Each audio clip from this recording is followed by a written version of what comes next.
Happy Bike Month, everyone. I'm Dave Mabel, your host on the Bike Talk with Dave podcast. Thanks for tuning in. Every year in early May, hundreds of mountain biking clubs and thousands of women from around the country gather to ride. They ride for fun, for connection, for fitness, and for health, as well as just for the great pleasure of doing rad things with other people like themselves at the International Women's Mountain Biking Day, which is brought to you by IMBA, or the International Mountain Biking Association. It's intended to be a day dedicated to women enjoying mountain biking with each other and encouraging fellow women to join them. You can celebrate all the women who you know who shred on May 3rd, 2025. Quite frankly, you can celebrate that any day for that matter. Now, in order to celebrate the day this year, I've invited a top flat bar shredder who I've known for nearly a decade, Crystal Anthony. She has been a professional cyclocross racer who raced on the World Cup circuit, and I would see regularly at the U.S. World Cups, the World Championships, and annually at the Cyclocross National Championships.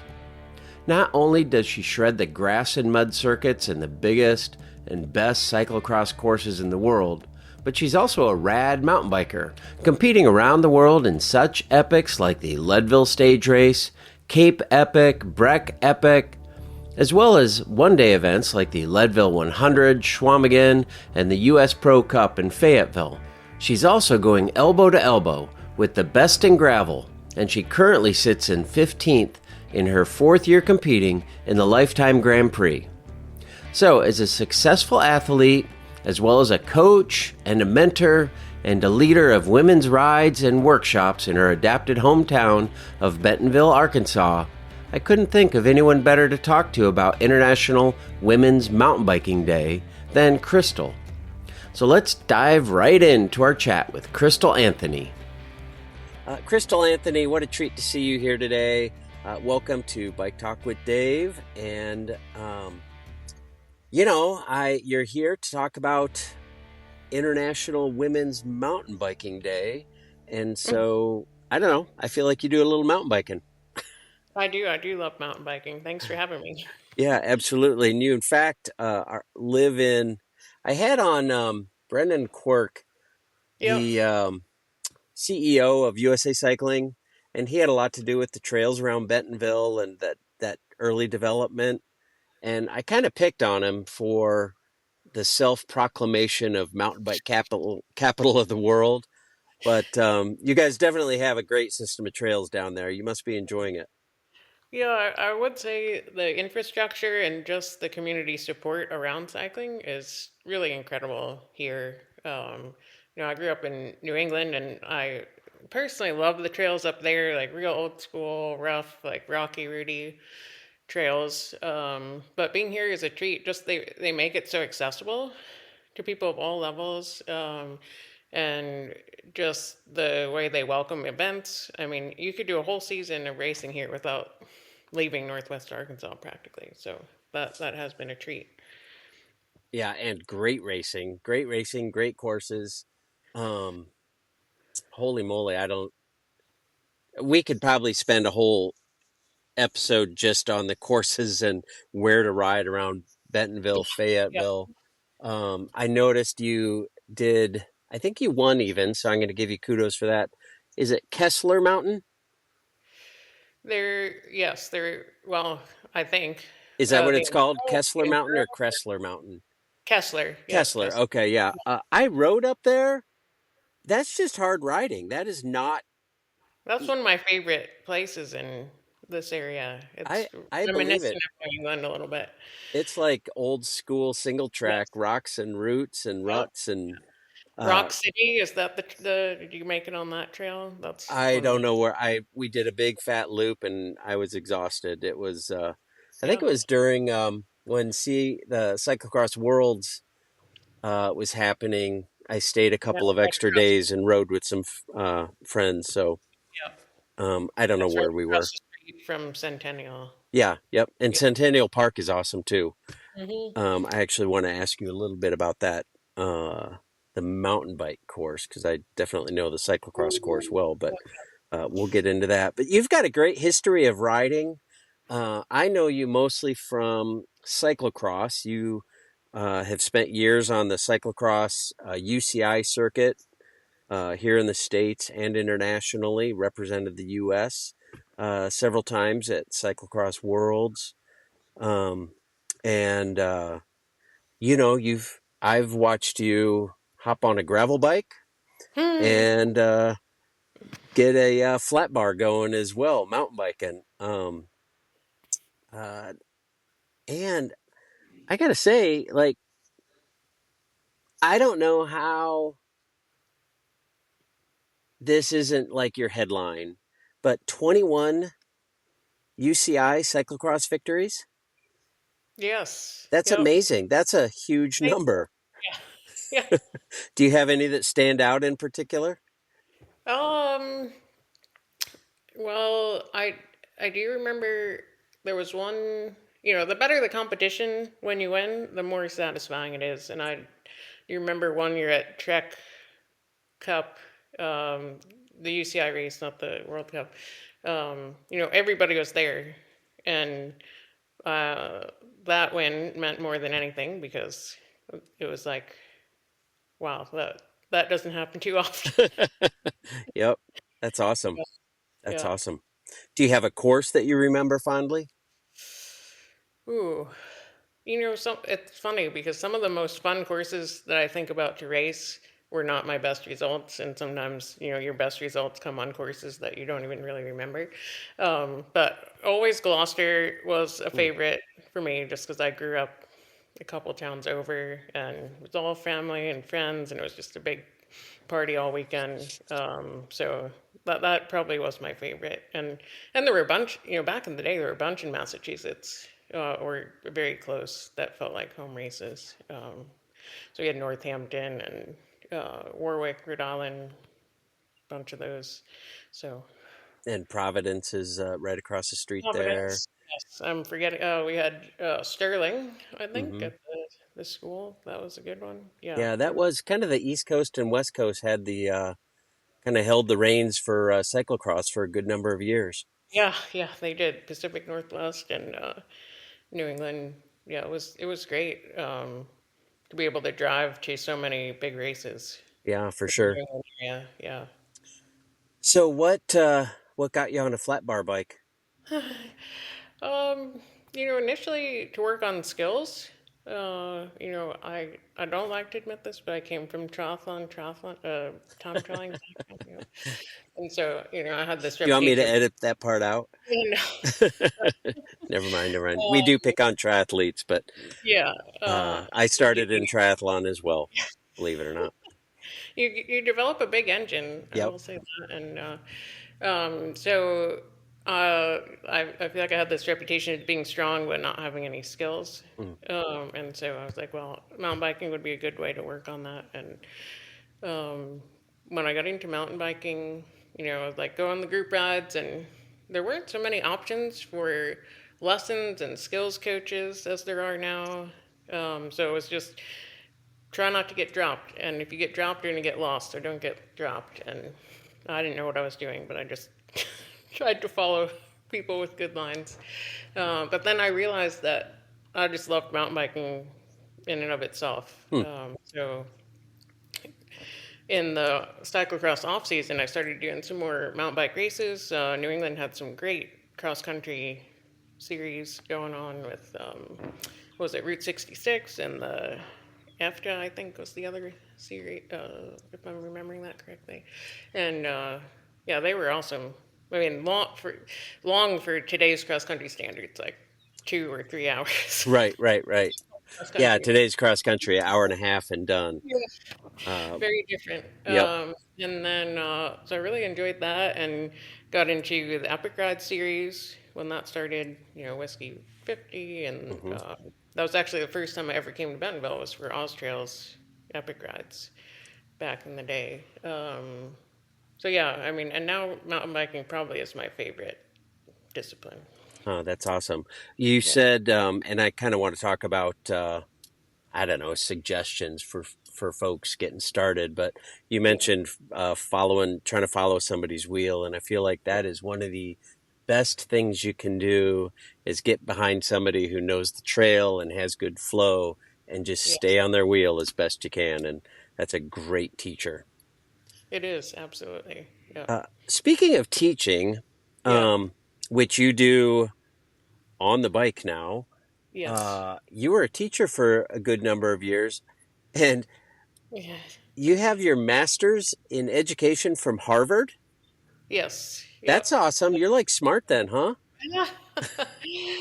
uh, so, yeah, after undergraduate, I wanted to travel, so I ended up living in Central America. And the way I supported myself was I found a job teaching at an international school. Zero teaching experience, Oh, zero wow. education in education.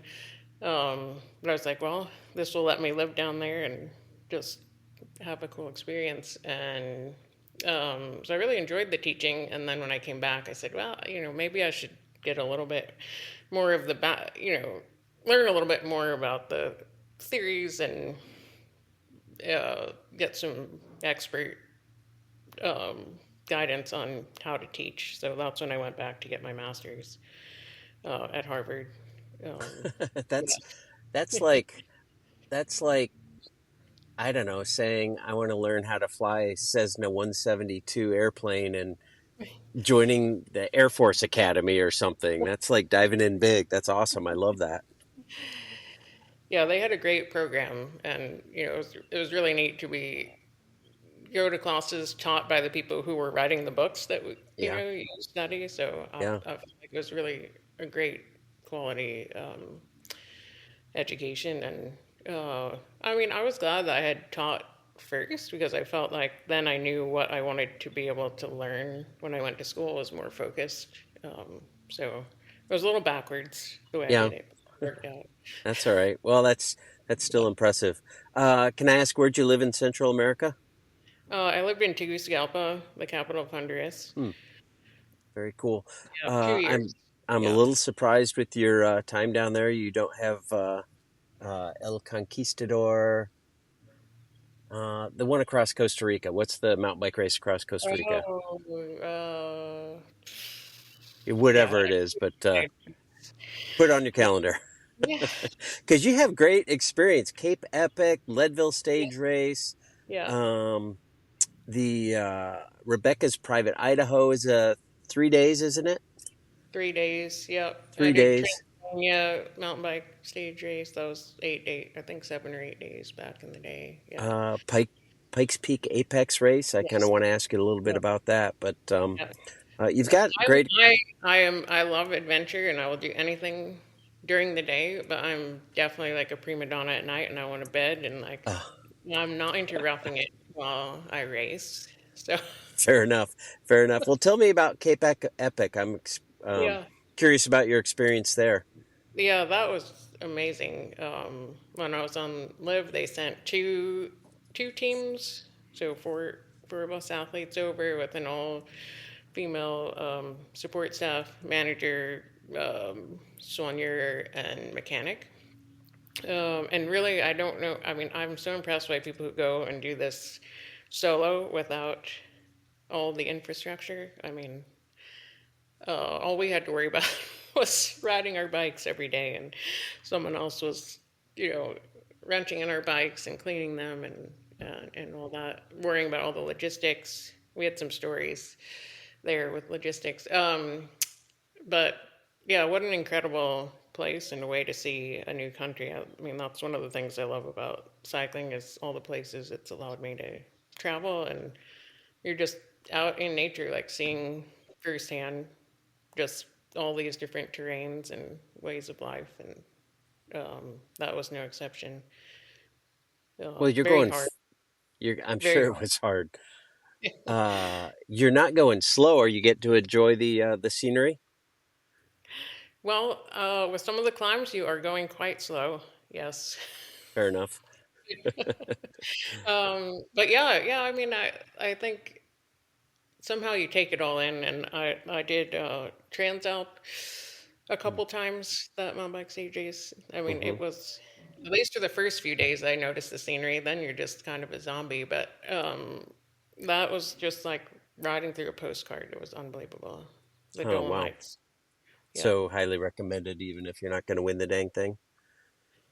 absolutely. Yeah. Yeah. I mean, the climbing there is just unbelievable, especially someone who grew up in New England. I mean, now I've lived other places with a little more climbing, but in Massachusetts, the big hill is like a minute and 45 seconds. So, Right.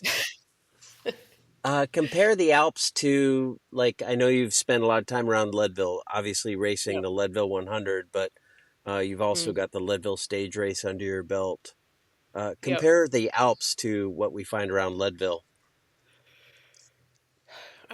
So Transalp was similar in that there wasn't like a ton of single track. It was a lot of double track climbing there. A lot of the transfers between off-road sections were on road, so kind of Hmm. similar to Leadville in that way. But pretty much everything in Transalp was about as steep as Powerline. Oh, wow. Like Oof. so steep. uh, a lot more like uh,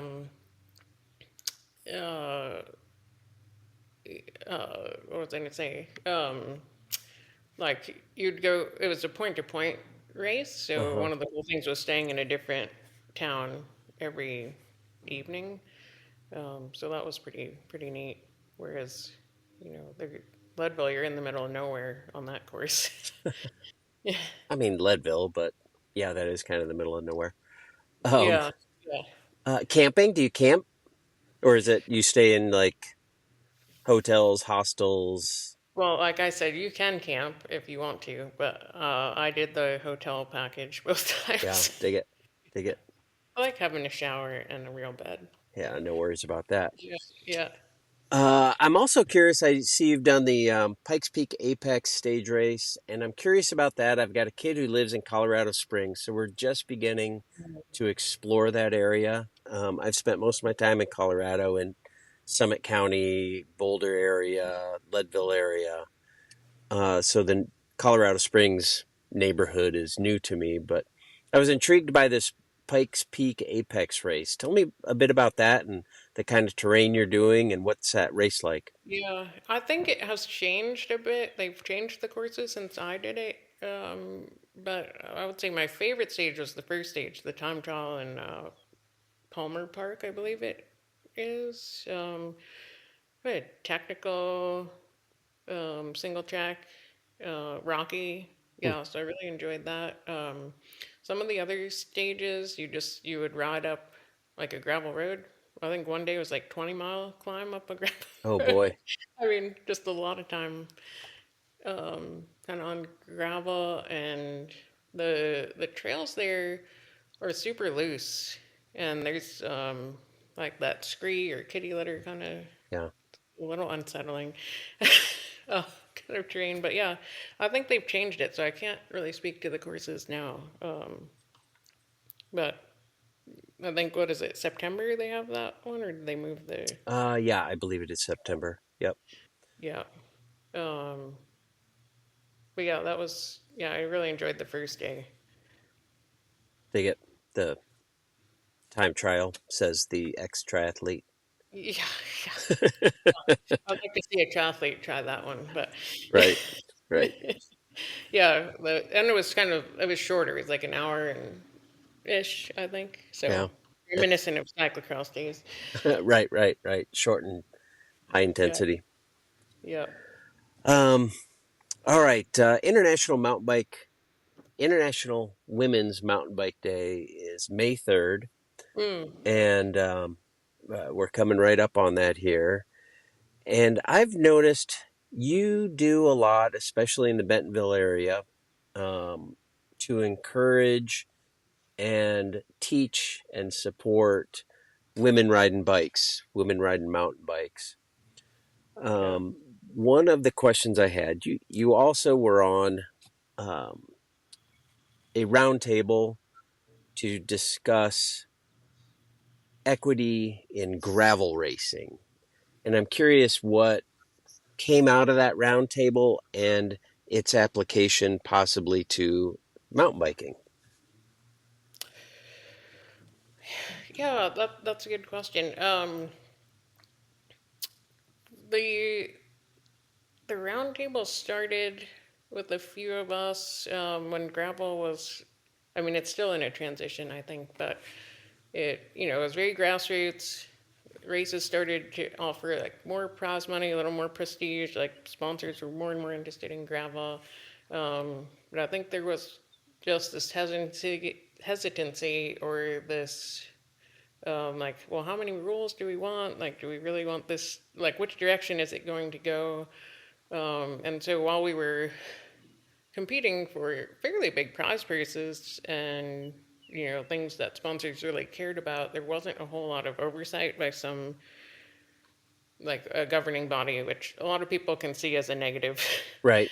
in a lot of ways. But for certain things, it's like knowing what to expect in terms of what's considered within the rules and not within the rules.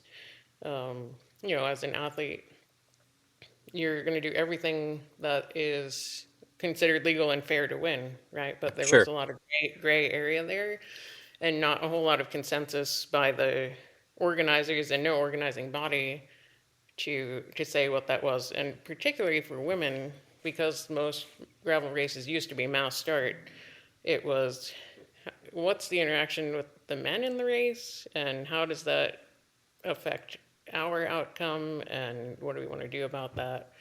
And so we kind of called a lot of the women in gravel racing together to discuss among ourselves and just offer our uh, our group as a sounding board for any promoters who are interested in having that discussion. Like, we don't have the answer necessarily, but if you're looking to make any change, kind of, if you're if they were looking into having that discussion and where gravel was going, we were there as a resource, and so that's kind of where that was.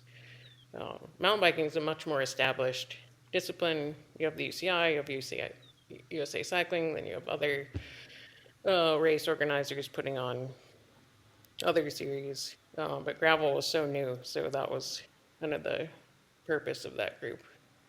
Yeah, I feel like gravel today is where mountain biking was in like 1988, trying to Right. figure out its, where it belongs and how it Yes. fits and how it fits together. And I see a lot of um, similarities between old mountain Yeah. biking and new Yeah. gravel. Yes. Gravel's like a teenager right now. Yeah. Yes. Exactly. Yeah. Um, so I keep trying to transition to mountain biking, but I want to ask a question. Are Yeah. you excited about some of the changes you've seen in gravel racing for women? I mean, obviously, uh, prize purse equity is important, Yeah. and that kind of goes without saying. But beyond there, like splitting up men's and women's fields, Yeah. aero bars or not aero bars, being able to work with somebody who wasn't in your starting grid, if you will. Right.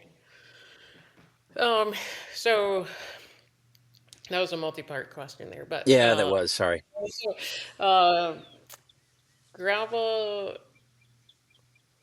Well, I grew up with five brothers, so and part of the reason I love cycling was riding with them. So nothing against guys, and they've helped push me, and a lot of great training partners who are guys. But when it comes to racing, you have the scenario where you've made this move, you've gotten a gap on some other women, and then a group of men come by, and your competitor hops on the train and gets pulled back up to you. Something you cannot control, and you know, sure, if they had come, if you had the same opportunity, if a guy had come up to you, but it just added this element that wasn't like direct head-to-head racing to our races. And there are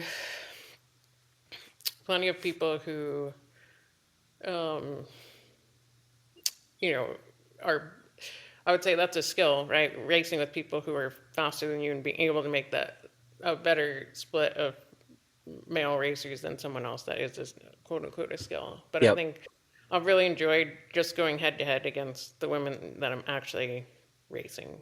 Hmm. Um, and it's just it helps us think more strategically rather than okay, hang on to the fastest group of Right. guys, Right. and that's not really tactical. It's just choose who can make that split. So I think that's a huge step, and it also allows for more dynamic women's racing and storytelling around the races. And so definitely appreciate that that's come into play. The advantage gravel has is it entered the scene late enough that pretty much I think every gravel race has equal.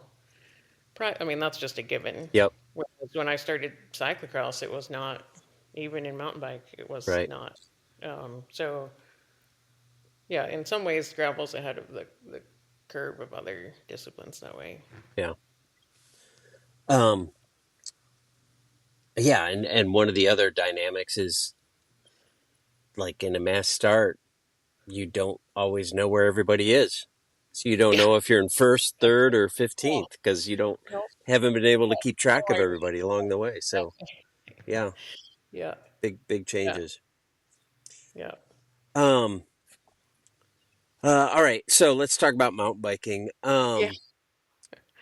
Uh, what? Tell me about Women of Oz. The kinds of things that you do Hmm. in the Bentonville area, north Hmm. west Arkansas, um, and I don't know. Could what you do be a model in other areas of the country?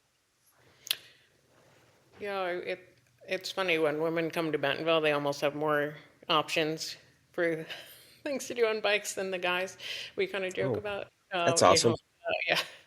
Uh, Women of Oz is one of the organizations here, and they have like group meets that I want to say the number might not be right now, but I don't know, like thousands of women have come through their channels, and so it's just a place where, hey, I'm coming into Bentonville. They have like green, blue, and black kind of groups so that people can find people of similar skill and fitness level. Looking to do some rides, is anyone riding or things like that? They also offer some educational opportunities, so like a flagship ride every month. Um, there's Femme Gravel, which I know is not mountain bike, but another women's group here. They help women learn about like nutrition, bike maintenance, all that, all while training towards riding a century on gravel. Hmm, So done some education with them as well. But then just like me personally, kind of trial by fire way of learning to mountain bike. But as I've gotten older, I've taken some skill lessons and like, oh, like there's actually techniques you can learn to learn how to corner or do these different things, and like that's actually helpful, so you don't learn the wrong, poor habits. So there's so many people here. I meet people who never rode a bike before. Maybe Walmart brought them into town or some other reason they came into Bentonville, and it's just everybody's riding here and there's trails everywhere. So they're like, well, I guess I should get a bike. And so they're trying this out. So just being able to offer that guidance and, you know, what do the brakes do? How do I shift? And all these different things that you take for granted that you've learned about a bike. Just helping with education and making that transition. There's a lot of new people new to riding here. hmm, that's awesome. What do you Yeah. think some of the barriers are to that either keep women from hopping on a mountain bike for the first time, Mm. or maybe they ride 3 or 4 times and then the bike goes in the garage and starts collecting dust? What do you think some of the barriers to women starting to ride and continuing to ride would be? Yeah, I think they've done such a good job here of like here are the you know if you're just starting out, here are green trails that you can start out on, and so many educational opportunities. Like you don't know what tire pressure you should ride. There's a clinic on that. There's clinics on you know um, like all the fundamentals, all of that. So I think that has helped a lot. And then just anything you're doing solo has less of a chance of survival than when you're doing it in a community and with friends that can help encourage you. You have that accountability. So I think the networks here of like-minded people is also uh, really helping with that. Um, I think the in terms of competition, there's still a gap in participation Hmm. there. Um, but things like NICA and all the channels that are bringing all these younger women into the sport, which now I'm competing against too. Right. Yeah, we all want the sport to grow until they start Like, beating us. now it's really hard. Yeah. Um, so I think they're just getting a taste of that. Uh, you can be a fierce competitor on a bike and all the other things you want to be in life. Like that's just natural. So I think that's great from a young age. Like that's just normal as a girl. Yep. Um, what about bike? I'm sure you see everything at these Women of Oz monthly rides or weekly rides or whatever, but I I can hear people saying, "Well, I don't have a good enough bike. I can't do that because my bike's not Yeah. good." What's your Yeah. message there? Well, Go buy a live. yeah. Yeah. Well, I went down to watch one of the Nike races recently at Centennial. Had a couple of the juniors I coach racing there, and let me tell you, there was every type of bike there. We had people in sneakers and regular shorts and triple front chain rings. I don't know when that bike was made, that kind of thing. And they were just out there hammering away. And it's not about the bike. I mean, in that sense, like there can be fun had on all kinds of two wheels. But I also think there's a lot of more affordable options these days Hmm. for bikes, and sometimes what's making a bike uncomfortable is not like how expensive it is. It's like, do you have your suspension set up properly? Do you have the right tires and tire pressure? Is your fit proper? Are you fit properly on the bike? Are your brake pads fresh?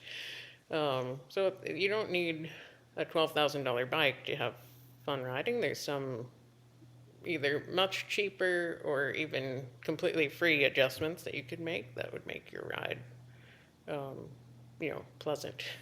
Yeah, you're absolutely right about kind of. I mean, obviously all of that, but fit is so important. And you see people whose bike is way too small and their knees Right. are hitting them in the chin, and they're like, "I hate riding bikes." I'm like, "Well, I can see why, because that Yeah. doesn't look like it's any fun to ride."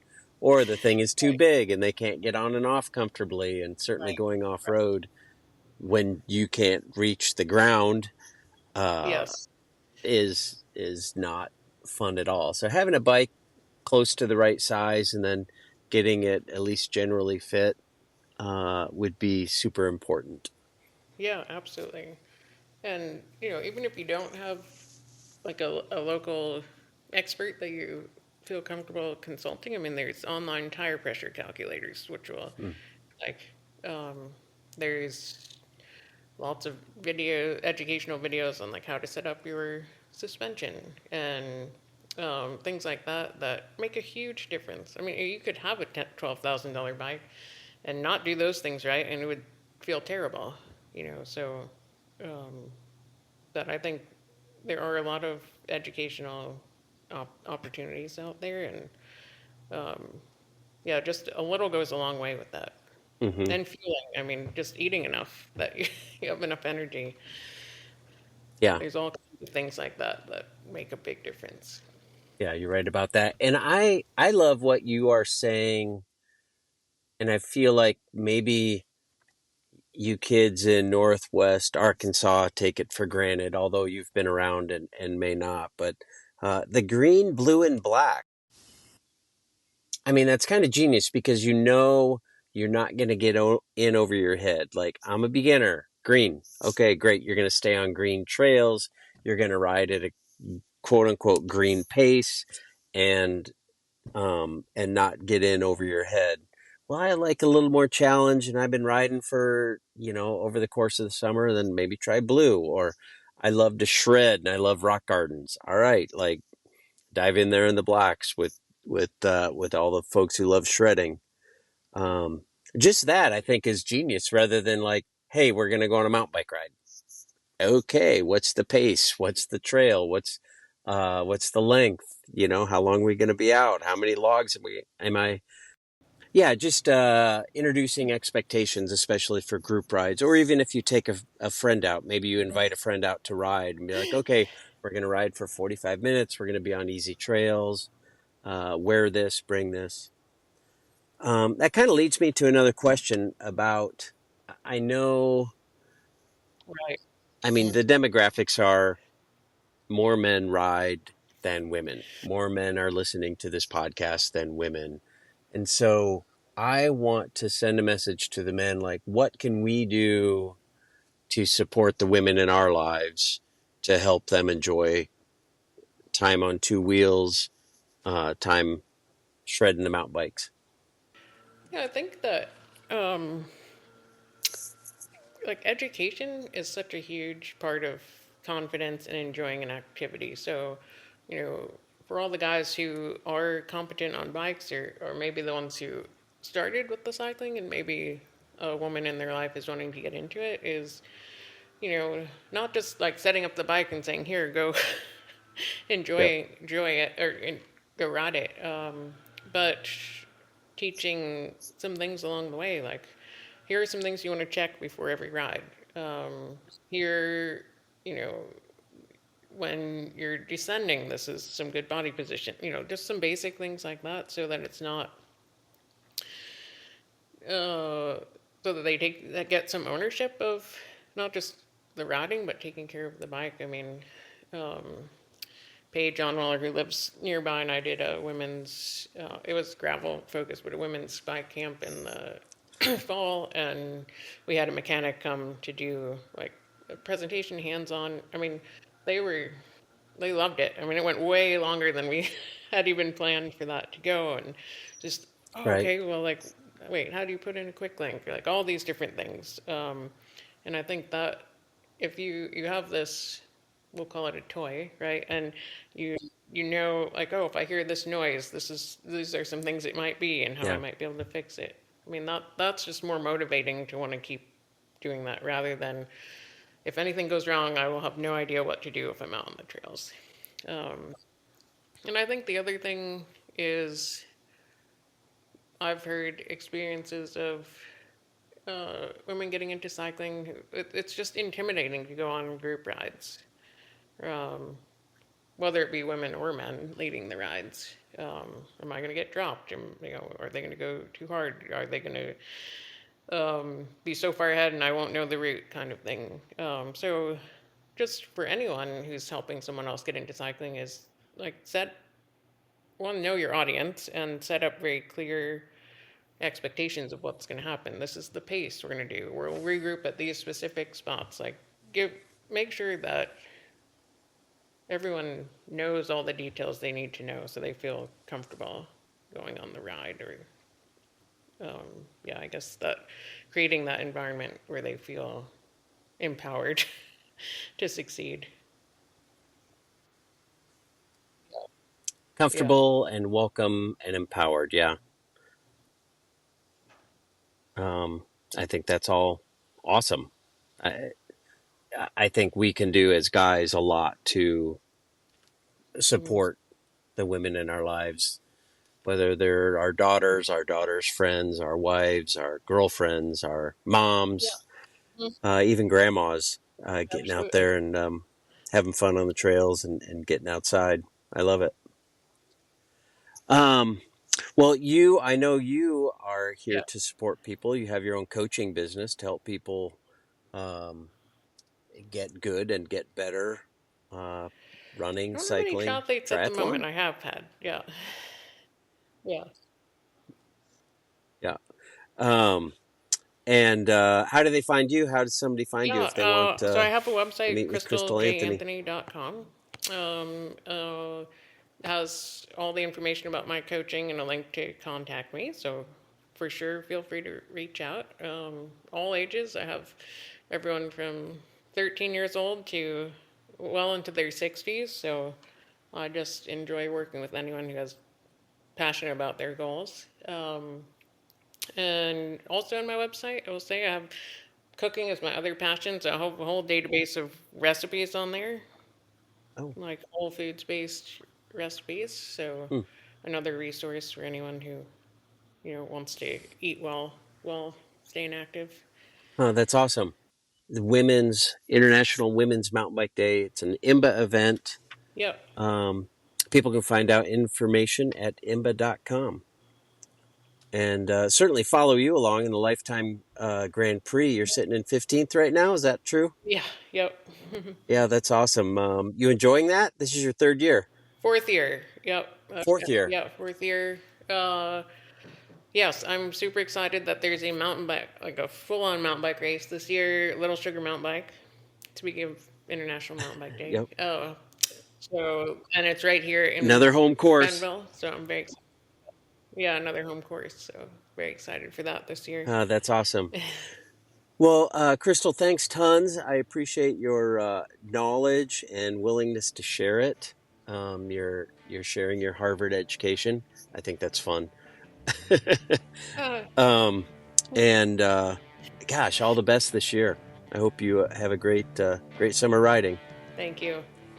Thanks to Crystal for all her work to promote women's cycling, working with the Women of Oz in Northwest Arkansas, and I really appreciate that she took the time to come on this pod and share her thoughts on how we can all encourage and support others to share the joys we've all found on mountain bikes. Of course, May is Bike Month, so let's invite, encourage, and support people on all kinds of bikes, and I'm sure there are Bike Month activities in your community that you can participate in.